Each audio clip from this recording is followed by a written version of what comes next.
ce qui est sorti de sa bouche. Vous savez que chaque parole de Jésus-Christ a de l'impact dans la vie de tous. Il suffit seulement de l'analyser et de la mettre en pratique. Lorsque tu pratiques la parole de Dieu, tu verras les effets. Il n'y a pas en tout cas de contestation. Quelqu'un qui mettra la parole de Dieu en pratique, il verra les effets de cette parole. Et Jésus a exercé son ministère. Il y a des choses qu'il nous a dites. Il a proclamé, il a prononcé, il a annoncé l'évangile. Et des lieux en lieu qu'il passait, il guérissait les malades et il faisait du bien au peuple. Et lui-même a dit ceci, que je suis avec vous tous les jours jusqu'à la fin du monde. Amen. Alléluia.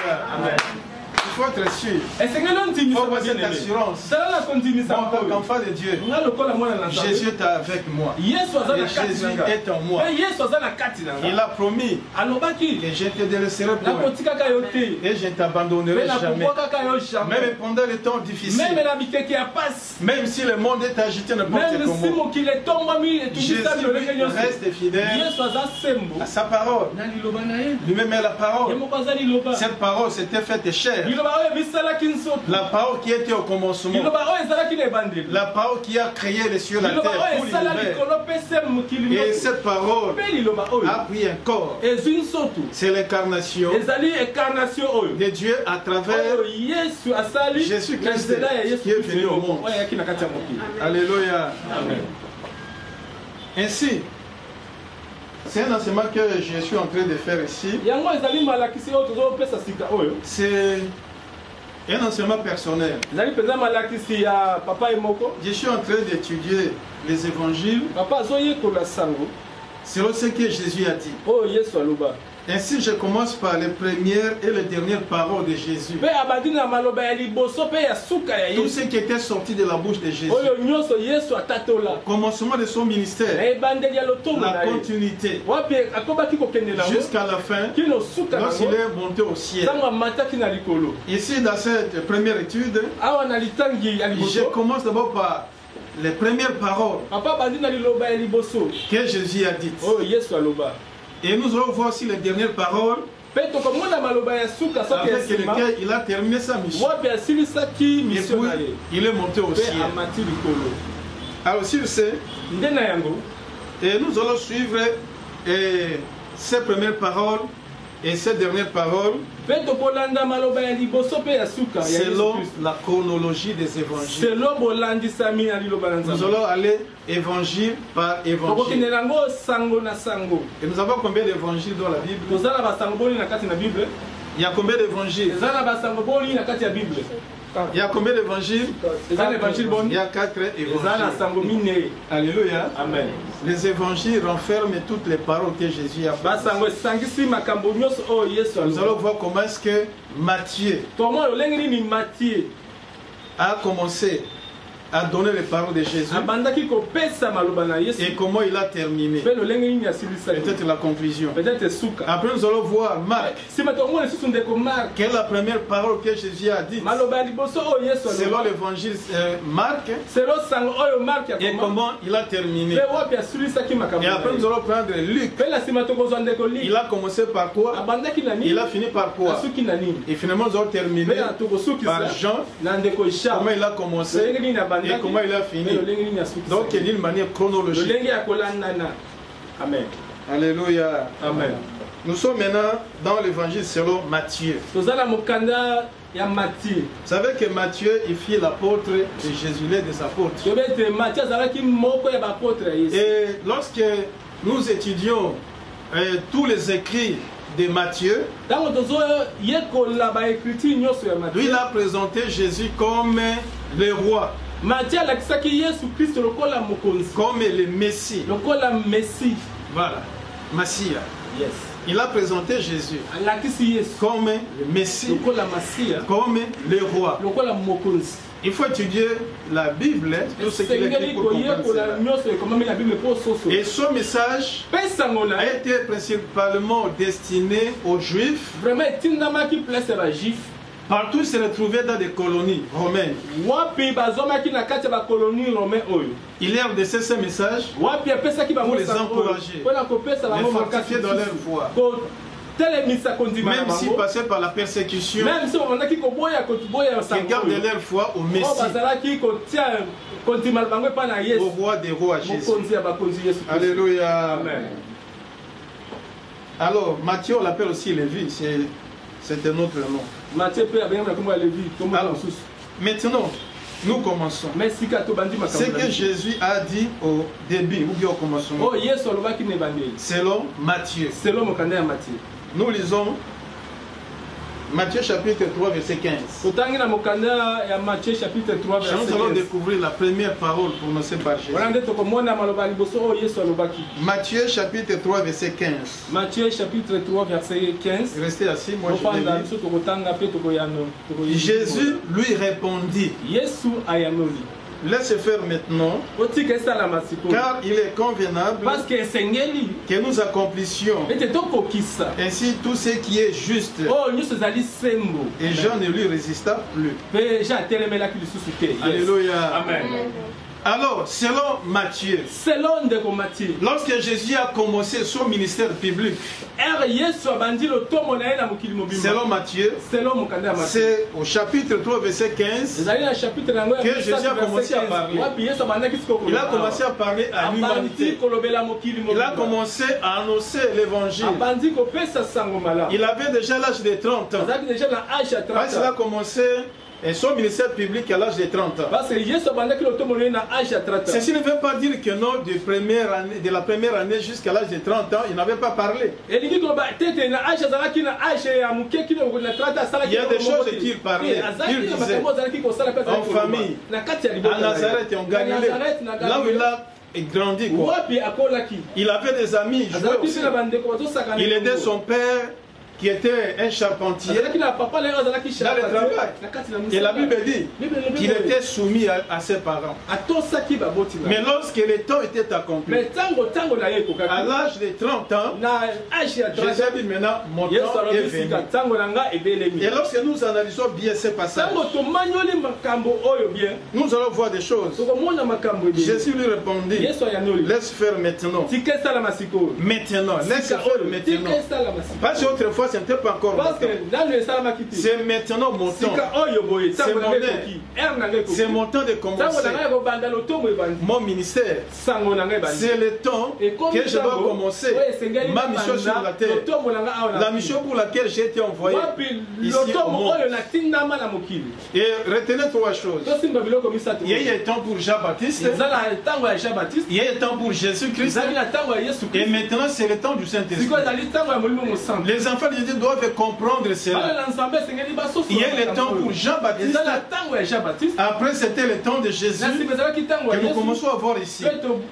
Lorsque Jésus s'en est allé, lorsqu'il est retourné auprès de son Père, et maintenant il nous a promis le Saint-Esprit. Et maintenant c'est le temps du Saint-Esprit. Quelqu'un peut dire Amen. Amen. C'est le temps du Saint-Esprit. Alors commençons par Jean-Baptiste. Jean-Baptiste était le précurseur. Le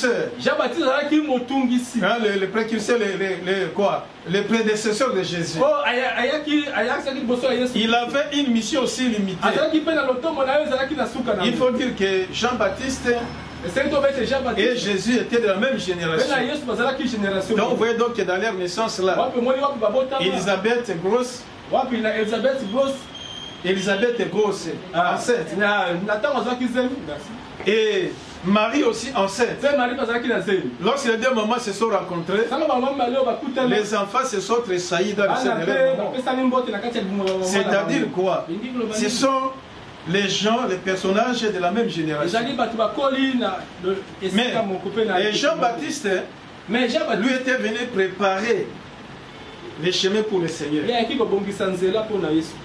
Il était venu préparer le chemin. Parce que dans un sens élargi, Jean-Baptiste Et Jésus, ils étaient aussi des frères. En famille. Alors, lui avait pour mission de pouvoir préparer le chemin du Seigneur. Lui était dans le désert. Et il mangeait que les sauterelles et le miel. Il allait baptiser dans le Jourdain. Il faisait quel baptême? Il faisait quel baptême? Le baptême de la repentance. Pour le pardon de nos péchés. Alléluia. Amen. C'est pourquoi de temps en temps on attendait la voix dans les déserts. Cette voix criait le matin et le soir. La journée. Préparer le chemin du Seigneur. Aplanissez ses sentiers. Parce qu'il viendra après moi. Il sera plus grand que moi. C'est lui qui va nous apporter le salut, la vie. C'est en lui que nous avons le salut. Et c'est ce qu'il annonçait. Et les gens se rendaient dans le Jourdain pour se faire baptiser. Et lorsque l'âge des 30 est arrivé, pour Jésus-Christ, il savait bien que maintenant mon temps est arrivé. Alléluia. Amen. Est-ce qu'on peut dire Amen? Amen. Je savais que son temps était arrivé. Parce que même à l'âge de 12 ans, là, son temps n'était pas encore arrivé. Lorsque sa mère disait, voici ils n'ont plus de boisson, le vin a pris fin dans la fête. Et Jésus pouvait dire à sa maman, femme, qui attire entre toi et moi? Mon heure n'est pas encore arrivée. Mon heure n'est pas encore arrivée. Jésus attendait son temps. Voilà maintenant que son temps est arrivé. Alléluia. Amen. Alors c'est que dans le Jourdain, Jésus se présente pendant que Jean-Baptiste était dans l'eau. Jésus s'approche et descend dans l'eau. Mais à un moment donné, Jean-Baptiste commençait à faire des résistances. En tout cas, non. Je vois que toi, tu es le Messie. Tu es plus grand que moi. Moi, je ne peux pas te baptiser. C'est toi de me baptiser. Alors Jésus a dit, Jésus lui répondit, maintenant c'est la première parole. Selon Matthieu. Parce que c'est le commencement de son ministère. Il ouvre maintenant officiellement la bouche pour parler officiellement au monde. Il dit, laisse faire maintenant. Car il est convenable que nous accomplissions ainsi tout ce qui est juste. Ah bon? Lorsque Jean-Baptiste a entendu cela, il ne lui résista plus. D'après mes recherches, après papa na recherche, ou bien d'après mon étude personnelle, je pense que c'est ici la remise et reprise entre Jean-Baptiste qui est maintenant sortant. Il devait déjà faire la fête de son ministère. Il devait maintenant travailler en coulisses, dans l'ombre. Pour se déplacer maintenant à Jésus qui entre officiellement, qui entre publiquement dans l'exercice de son ministère pour accomplir les plans de Dieu pour le salut du monde. Et voilà qu'il commence. Il a fait cette première déclaration. Mais ici, je vois ici la remise et reprise. Jean-Baptiste quitte maintenant la scène publique. Et maintenant, Jésus entre en scène. Jésus prend maintenant la fonction en tant que le sauveur du monde. Alléluia. Vous devez comprendre cela. Là, c'était la remise et reprise. Et ici, c'est dans quel contexte? C'est à l'occasion de son baptême dans le Jourdain. Autrement dit, Jésus a commencé son ministère public. C'est pas le baptême. À l'âge de 30 ans. Voyez-vous ça? Et ici, j'aimerais tirer votre attention. C'est certaines choses. Le jour du baptême, c'était la remise de reprise avec Jean-Baptiste. Et le début du ministère public de Jésus, c'était là-bas. Le jour de son baptême. C'était pour accomplir les plans du salut pour l'humanité. Et si aussi j'aimerais vous dire la nécessité du baptême. Vous savez, Jésus à l'âge de 30 ans, un adulte, 30 ans d'âge. Maintenant, il reste seulement 3h30 pour quitter le monde.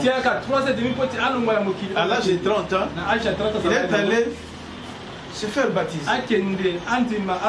Malgré la résistance, mais Jésus a dit, laisse faire maintenant tout ce qui est juste. Voyez quand même l'importance du baptême. Jésus commence par le baptême. Et pour nous chrétiens, enfants de Dieu, notre entrée officielle dans la vie chrétienne,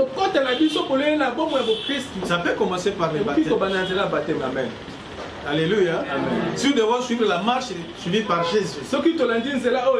Lorsque quelqu'un se fait baptiser, c'est comme s'il faisait un sermon. C'est comme si pour dire que maintenant, aujourd'hui, vous le monde, voyez-moi, écoutez-moi, aujourd'hui, je vais signer sur le livre d'or que j'appartiens au corps de Christ, que j'appartiens à l'église, que je suis devenu chrétien.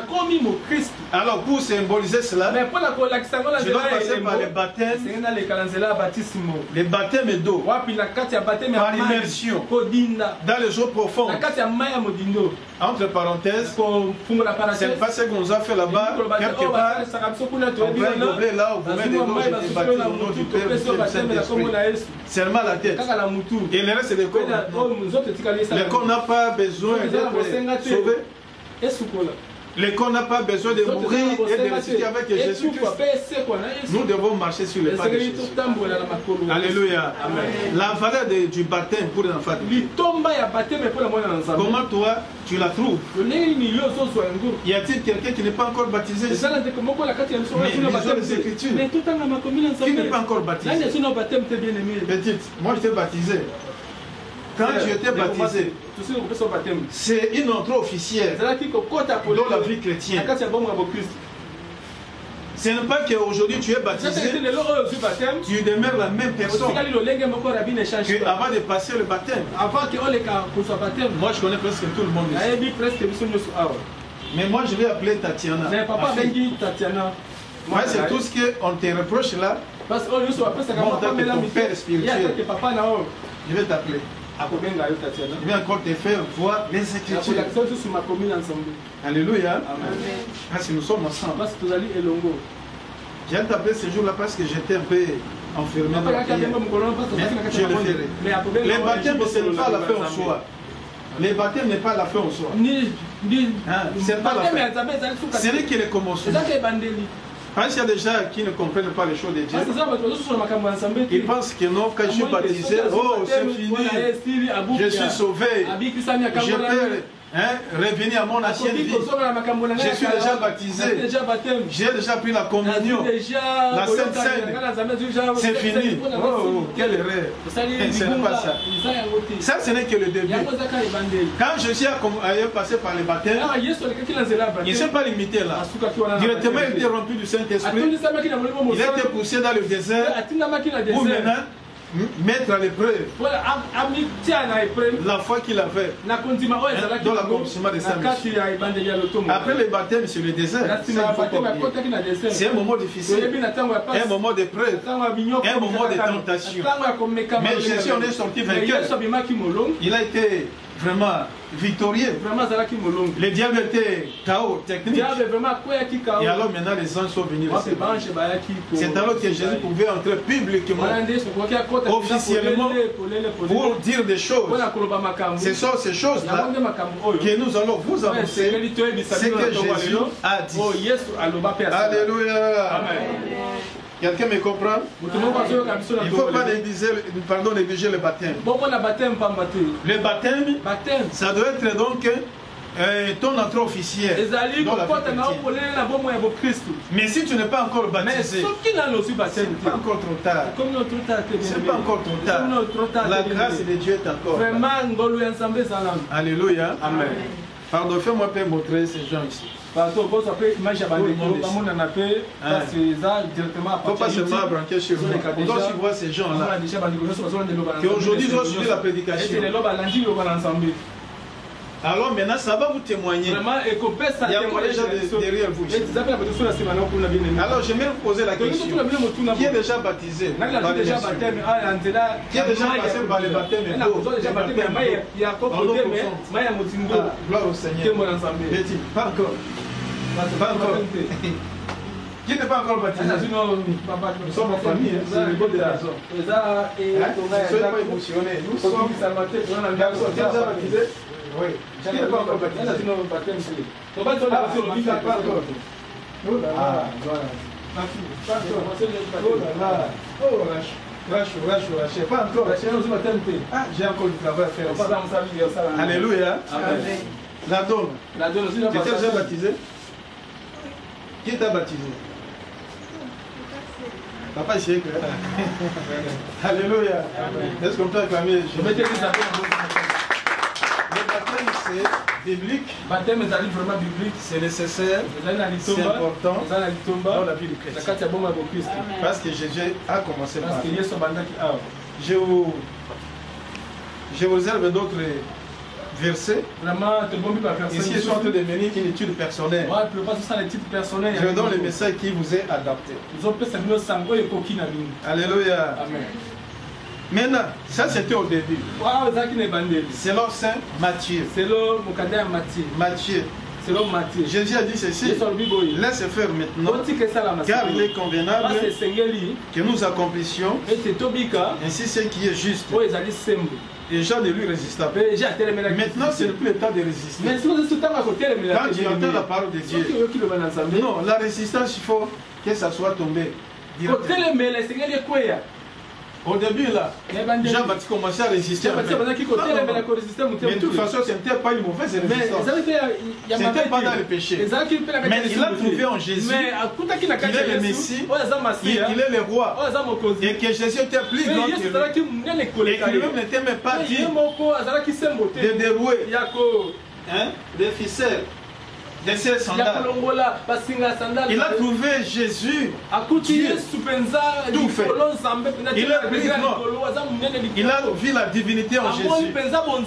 C'est pour cette raison, en tout cas, non. Moi, je ne suis pas dit de faire ça. Si toi-même tu peux me baptiser. Mais qui avait baptisé auparavant Jean-Baptiste? La Bible n'en parle pas. Il va peut-être dire Jésus, mais j'aimerais que toi tu me baptises. Quand Jésus l'a regardé, il a dit à Jean-Baptiste, petit et grand. Papa, moi, il y a quelques mois. Grand, laisse faire maintenant. Tu as bien fait ton temps. Tu as bien préparé ma venue, donc mon passage. Tu as bien fait ton travail. Laisse faire maintenant.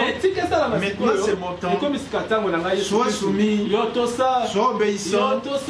Et Jean ne lui résista pas. Mais pourquoi tu dois résister aujourd'hui à la vie chrétienne?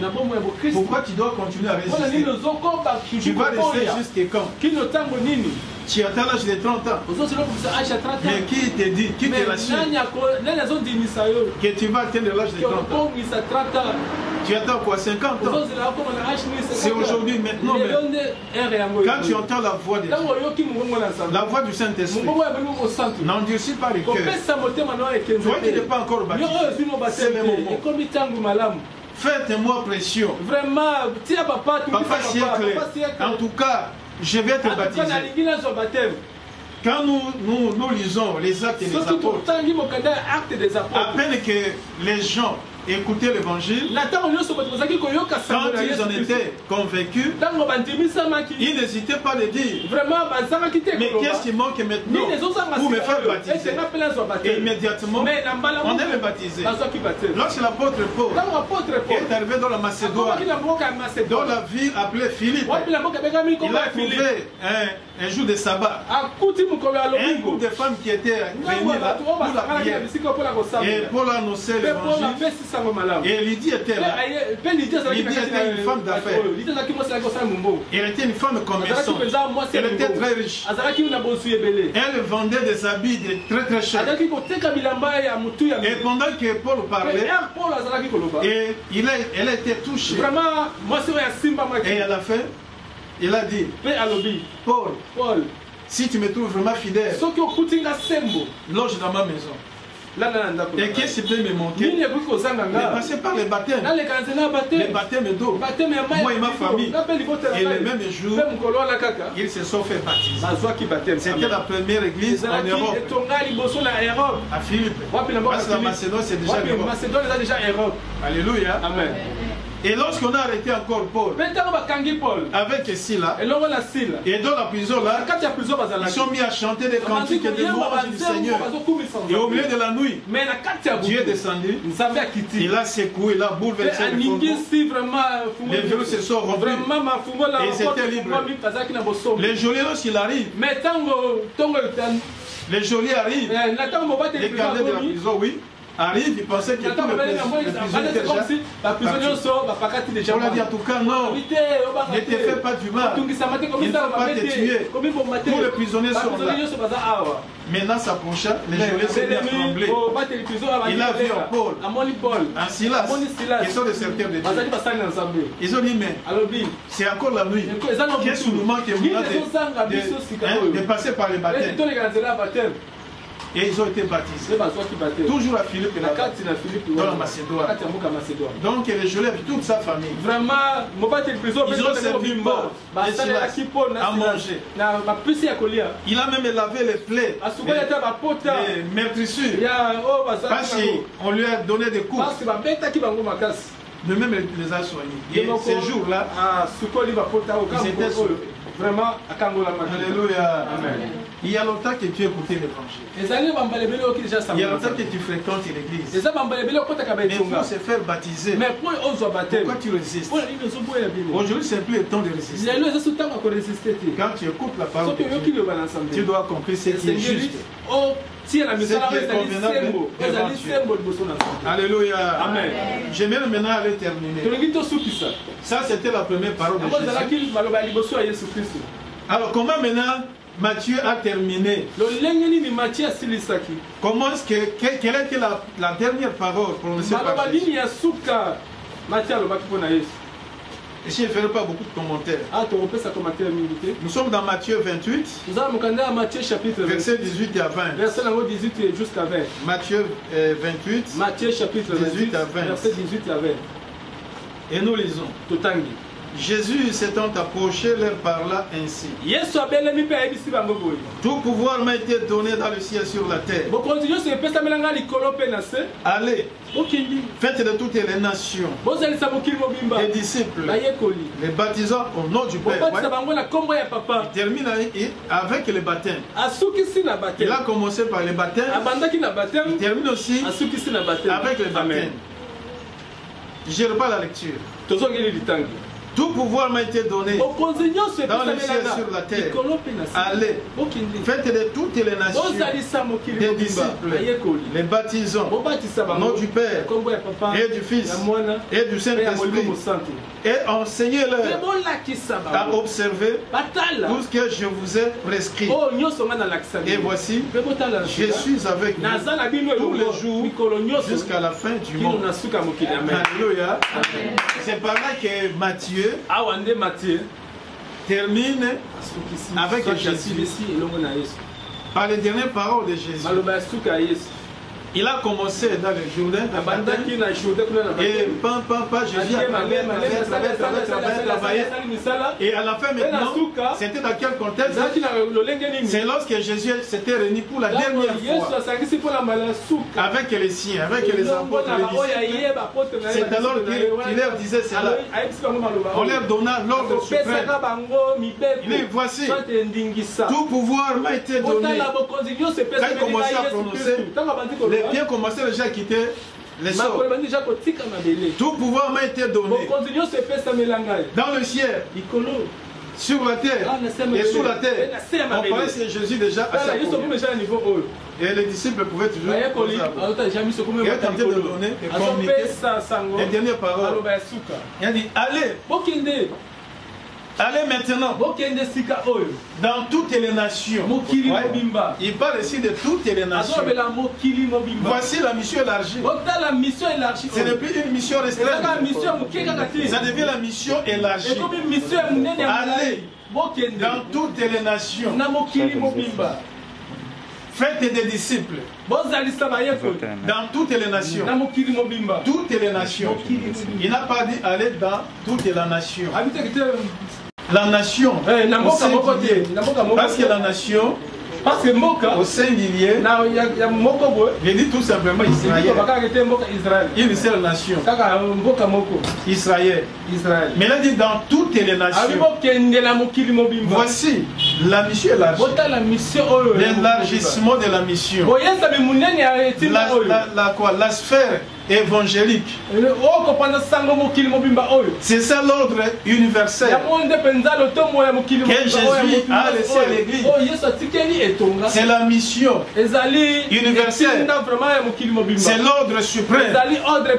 Jésus termine sa mission selon Matthieu en donnant cet ordre suprême d'aller maintenant. Nous devons aller. Alléluia. Il ne faut pas rester sur place. Ne restez pas seulement à Jérusalem. Si moi je me trouve aujourd'hui à Kinshasa, parce que moi aussi j'ai quitté ma terre d'origine. Je suis à Kinshasa aujourd'hui pour accomplir cette mission. Et j'irai partout, le Seigneur me demander d'aller. Alléluia. Nous devons aller, c'est conjuguer l'impératif. Allez évangéliser. Allez faire de toutes les nations des disciples. Quand il devient des disciples, ça ne doit pas se limiter à ce niveau-là. Vous devez les baptiser. Comme moi-même, j'ai été baptisé. Quand vous aurez gagné les disciples, quand les gens vont adhérer à mon message, quand ils vont croire en moi, et à celui qui m'a envoyé, il ne faut pas les abandonner. Il faut faire des disciples, il faut les baptiser et les introduire dans l'église, dans mon église. Là, ils vont être enseignés. C'est dans l'église. Alléluia. Il rassure à ses disciples que voici, je suis avec vous tous les jours jusqu'à la fin du monde. Mais on dit que Jésus est déjà monté. Mais comment il peut encore être avec nous? Il est omniprésent. Alléluia. Amen. Il occupe tout l'espace, tous les lieux à la fois. C'est un attribut de Dieu. Il est omniscient. Mais dans cette dispensation de l'Église, c'est le temps du Saint-Esprit. Il nous a promis, bon, moi je m'en vais au Père pour préparer encore une place là-bas. Afin que là où je serai, que vous y soyez également. Pendant que je fais ce travail-là, je vous enverrai un autre moi-même, le Saint-Esprit. C'est lui qui va vous conduire dans toute la vérité. Qu'est-ce qu'il va faire? Il va vous rappeler tout ce que je vous ai prescrit. C'est-à-dire quoi? Il va vous rappeler à mettre en pratique tout ce que je vous ai enseigné pendant les 3 ans et demi que j'ai exercé mon ministère public. Donc ça c'est très bien. Le Saint-Esprit et enseignez-leur à observer. Autrement dit, il y a une version qui dit enseignez-leur à mettre en pratique tout ce que je vous ai dit. Tout ce que je vous ai dit. Tout ce que je vous ai dit. On a le bien. Alléluia. Amen. Jésus a commencé à parler dans le chapitre 3, verset 15. Maintenant, au chapitre 28, il dit tout ce que j'ai commencé à dire dès le commencement. L'Esprit de Dieu va vous rappeler ces choses. Et vous maintenant, vous devez les mettre en pratique. Mais je ne vous ai pas abandonné. Je suis avec vous tous les jours. C'est par mon esprit. Alléluia. L'Esprit de Dieu est avec nous tous les jours. Tout celui qui a reçu Jésus comme Seigneur Sauveur, il a les dons du Saint-Esprit. Il faut écouter la voix du Saint-Esprit. Il ne faut pas résister au Saint-Esprit. Il ne faut pas résister à la voix du Saint-Esprit. Pendant que je parle, je suis sûr, très convaincu que l'Esprit de Dieu est en train de tourmenter quelques-uns. Pourquoi je ne me suis pas encore fait baptiser? Pourquoi? C'est le moment pour toi. Tu dois accomplir ce qui est. Je termine donc. Ici la mission universelle que Jésus a léguée à l'Église avec le plein pouvoir. Le plein pouvoir. Nous avons ce pouvoir. Nous sommes investis de ce pouvoir.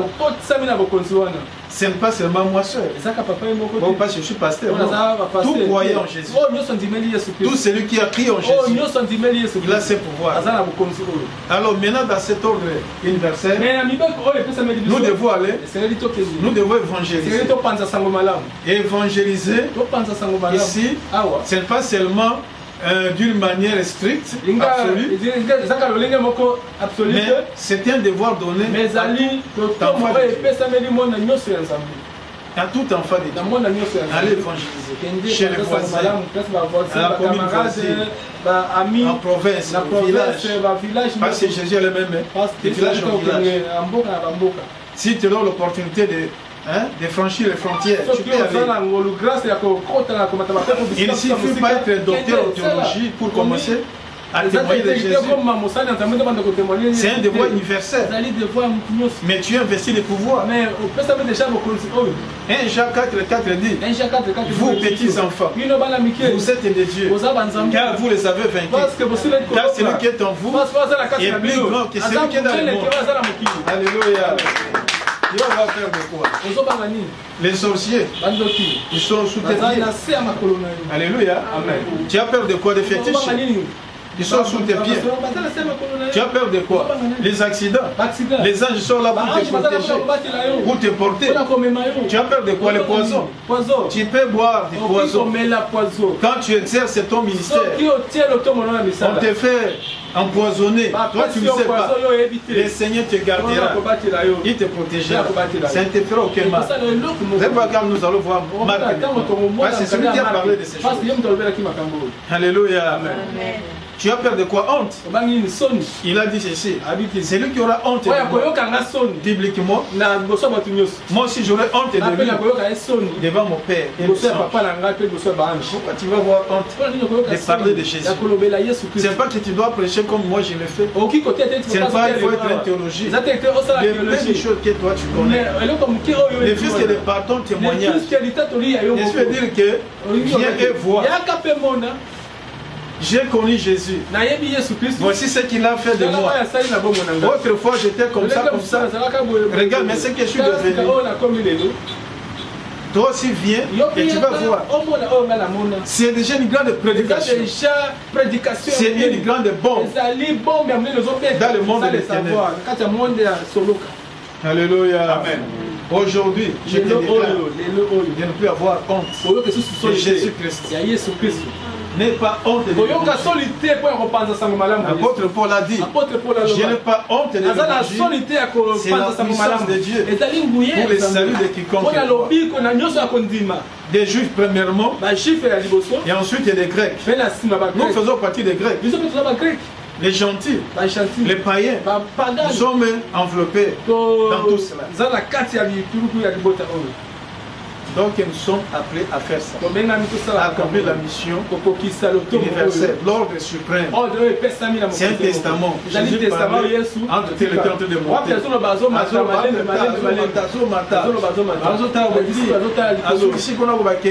Et voici, je suis. Jésus, c'est le grand je suis. Jésus, le grand je suis. Il est toujours présent. Il est toujours présent. Dieu ne peut pas nous laisser un moment donné. Il t'abandonne. Il est avec nous. Quand nous sommes endormis, il est avec nous. Les sorciers peuvent venir la nuit. C'est déjà des trembler, ils nous sauront rien. On s'y battait parce que Jésus est en toi. Alléluia. Amen. Pourquoi aller chercher si c'est le bonheur ailleurs? Pendant que les grands je suis avec. Pourquoi aller fléchir les genoux devant bas? Pourquoi pratiquer la magie? Pourquoi entrer dans des maisons? Pourquoi entrer dans des loges? Pourquoi être occultiste? Pour avoir quoi? Pendant que les grands Jésus est avec chacun, c'est lui qui a accepté Jésus. Il est plus que tous les marabouts du monde, plus que tous les sorciers, plus que tous les francs-maçons, plus que tous les occultistes. Jésus est au-dessus de tout nom. Au-dessus de tout nom qui peut être nommé. Même le coronavirus. Tout ce qui trouve là, c'est difficile, c'est compliqué. En tout cas, c'est terrible ça. Mais Jésus et te positionne de la même manière. Il te positionne de la même manière. Dans 1 Jean, je crois, 4 et 7, il dit tel qu'il est au ciel, tel que nous sommes sur la terre. Amen. Alléluia. Jésus est au ciel. Nous sommes avec Jésus au ciel. Ça dit que le monde voilà l'évangile. Alléluia. Tu n'as pas besoin de fréquenter l'église. Là, on va te dire, non, venez ici, tu vas trouver des mariages. Venez ici, tu vas voyager. Venez ici, tu vas trouver l'argent et le bonheur. On n'a pas besoin de ces choses-là. Quand tu as Jésus, tu as toutes les choses. Si Dieu nous a donné le salut, qu'est-ce qu'il y a encore nous le faire? Au début de ma conversion, le Seigneur m'a donné un message. Matthieu 6:33. Il m'a dit, c'était la première fois que moi j'entends, j'écoute la prophétie. Et là, ils ont prophétisé sur moi. J'ai tremblé. Donc il y avait que l'accent de cette prophétie-là. Au moment de ne pas m'inquiéter de quoi que ce soit. Maintenant, verset 33, cherchez premièrement le royaume et la justice des cieux. Et tout le reste vous sera donné par-dessus. Alléluia. On a comme fait ce message là. Moi je venais à peine de me convertir. À peine. Juste au début là, quelques jours. Pendant que j'avais mes ambitions. Nous avons étudié également. Moi je devais aller au Canada. Continuer mes études. La plupart de mes amis sont encore là aujourd'hui. Je devais, j'étais tout jeune là. J'avais mes ambitions. Je voulais travailler, aider ma famille. Je ne connaissais pas encore des choses de Dieu. J'étais sur le début. Mais lorsque la prophétie est tombée, cherchez premièrement le royaume et la justice de Dieu. Et tout le reste, c'est-à-dire quoi? Tout ce que tu peux avoir besoin, l'argent, le travail, le mariage, le bonheur, le pouvoir, tout là, cela vous sera donné après. Alléluia. Amen. Quoi que la prophétie a été donnée, même si la prophétie a été donnée, mais j'aimais le Seigneur, je continuais à aller à l'église, mais j'ai fait beaucoup de résistance. Je voulais travailler. Les opportunités venaient pour travailler. Un très bon monsieur. Mais à la fin, Dieu bloqué tout. J'ai lutté avec Dieu pendant des années. Pendant des années. Jusqu'à ce que j'étais vaincu. Je dois résister à Dieu jusqu'à quand? Mais à un moment donné, la dernière minute pour commencer, ça bloque. Alors Dieu a continué maintenant à m'enseigner, à m'enseigner. Et voilà que nous sommes là en train de servir.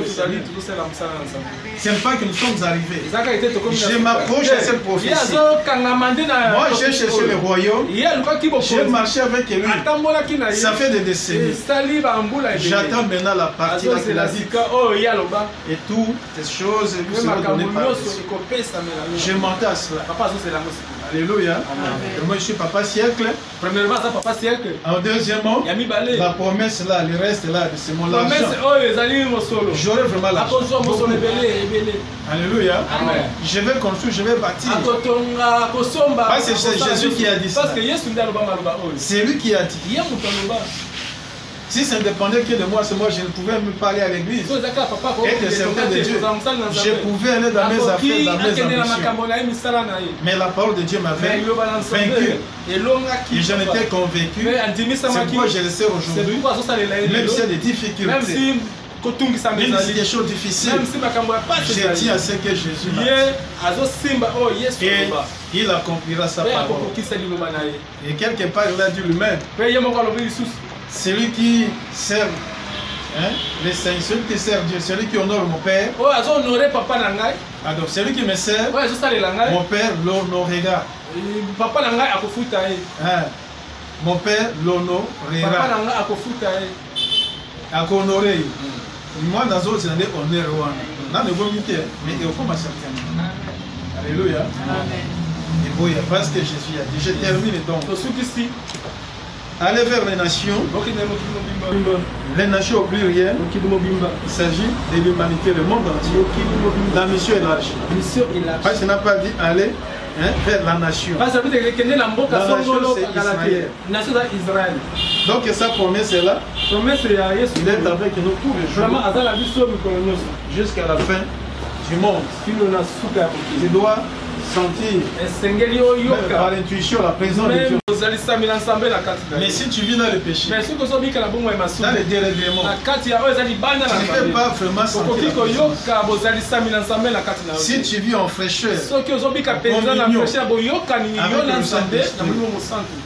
tu sauras que notre Dieu t'a fait.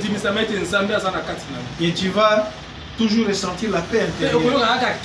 Même s'il y a des difficultés, même s'il n'y a pas à manger aujourd'hui, à cause des confinements, il y a toujours la paix dans ton cœur. Parce que Jésus pourra. Si nous avons Jésus en nous, nous sommes rassurés. Nous sommes dans un lieu de repos. Nous sommes dans les verts pâturages. Mais notre beau Père. Que Dieu vous bénisse. Amen. Nous entrons dans la prière. Avant que nous prêchions pour vous, sois toujours incliné. Je te rappelle, mon frère, ma soeur. La vie chrétienne officielle, tu dois commencer dans le baptême. C'est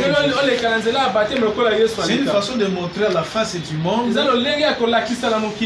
que moi j'adhère à l'église, que moi j'adhère à l'évangile. Je ne suis plus n'importe qui. Je suis devenu enfant de Dieu. Mais depuis que j'étais déjà enfant de Dieu, quand j'avais reçu Jésus comme Seigneur Sauveur, mais j'ai sauté une étape. Je ne suis pas passé par le baptême. L'exhortation est pour toi. Prends la décision. Moi je suis disposé à pouvoir t'accompagner dans le baptême. Et si tu auras effectué ce qui est juste devant Dieu.